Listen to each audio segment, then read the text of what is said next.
చూడండి ఎంత బాగుంది కదా అండి. మా పిల్లలు అయితే తలకాయ కూర తెచ్చిన వెంటనే ఫస్ట్ అయితే నేను బ్రెయిన్ సపరేట్గా వండేసి పెడతానండి. చాలా బాగుంటుంది, ఇష్టంగా తింటారండి. అండ్ తలకాయ పులుసు స్పెషల్ ఏంటంటే బాగా కోల్డ్గా ఉన్న వాళ్ళు, థ్రోట్ ఇన్ఫెక్షన్ అలా ఉన్న వాళ్ళు కూడా తింటే బాగుంటుంది, త్వరగా తగ్గిపోతుంది అని అంటారండి. ఎంతవరకు నిజమో మీరైతే కామెంట్ సెక్షన్లో కామెంట్ చేయండి. తలకాయ పులుసు కావాల్సినవి ఫస్ట్ ఆయిల్ పెట్టుకొని దాంట్లో ఇలా మసాలా వేయించుకోవాలండి. తలకాయ పులుసు ఇలా మసాలా వేస్తే చాలా బాగుంటుంది టేస్ట్.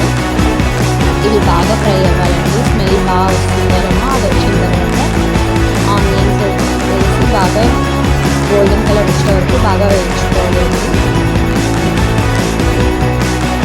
తలకాయ పులుసు స్పెషల్ ఏంటంటే వేడి వేడి అన్నంలో తింటే అసలు ఏవి ఉండవండి. జలుబు కానీ ఏమున్నా సరే థ్రోట్ ఇన్ఫెక్షన్స్ అన్నీ మాయమైపోతాయి అంటారు.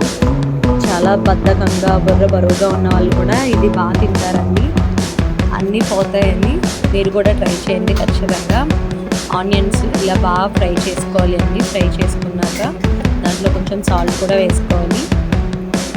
నేనైతే ఇప్పుడు ఫ్రై చేసేటప్పుడే ఆనియన్స్కి వేసేస్తానండి సాల్ట్, ఎందుకంటే ఆనియన్స్ చాలా త్వరగా మగ్గిపోతాయి అండ్ ఉప్పు బాగా పడుతుంది కూడా అండి.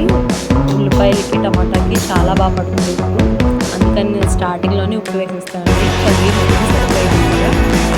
అల్లం వెల్లుల్లి పేస్ట్ కొంచెం టమాటా ఉప్పులో వేసుకుని బాగా మగ్గనివ్వాలండి.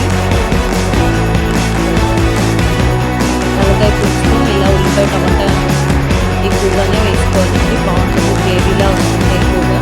అండ్ పులుసుకి చేపల పులుసు, తలకాయ పులుసు ఇలా ఏ పులుసుకైనా కొంచెం ఆయిల్ ఎక్కువగా వేసుకుంటేనే బాగుంటుంది, లేకపోతే పులుసు టేస్ట్ అస్సలు బాగోదండి, కారం స్మెల్ వస్తుంది.